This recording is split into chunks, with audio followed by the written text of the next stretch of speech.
Hello, my dear friends. God bless you all. So, today we will be reading the Old Testament, Book-1, Genesis chapter 38. Judah and Tamar. At that time, Judah left his brothers and went down to stay with a man of Adullam named Hira. Then Judah met the daughter of a Canaanite man named Shua.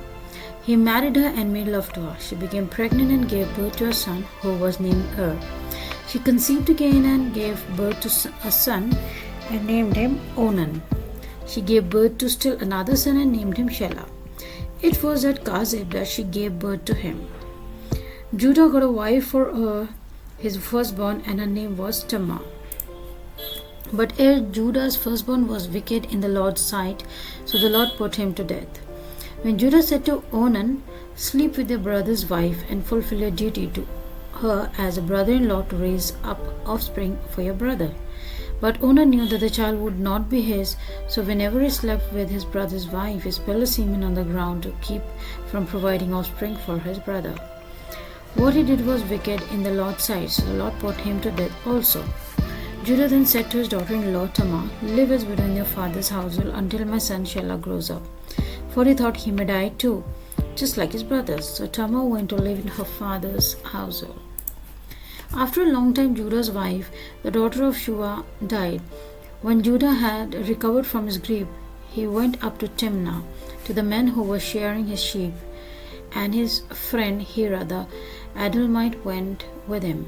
When Tamar was told, "Your father-in-law is on his way to Timnah to shear his sheep," she took off her widow's clothes, covered herself with a veil to disguise herself, and then sat down at the entrance of Enaim, which is on the road to Timnah. For she saw that though Shelah had now grown up, she had not been given to him as his wife. When Judah saw her, he thought she was a prostitute, so she had covered her face. Not realizing that she was his daughter-in-law, he went over to her by the roadside and said, "Come now, let me sleep with you." "And what will you give me to sleep with you?" she asked. "I'll send you a young goat from my flock," he said. "Will you give me something as a pledge until you send it?" she asked. He said, "What pledge should I give you?" "Your seal and its cord and its staff in your hand," she answered. So he gave them to her and slept with her, and she became pregnant by him. After she left, she took off her veil and put on her widow's clothes again. Meanwhile, Judah sent the young goat by his friend the Adullamite in order to get his pledge back from the women, but he did not find her. He asked the men who lived there, "Where is the shrine pastor who was beside the road at Enaim?"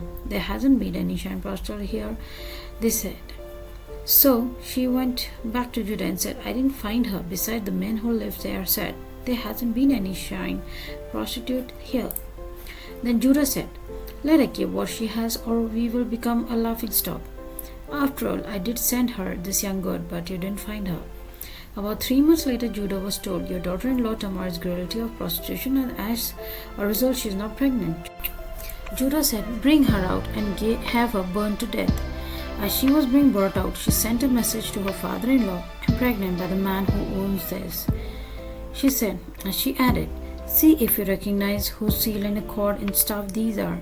Judah recognized them and said, "She is more righteous than I, since I wouldn't have given her to my son Shelah."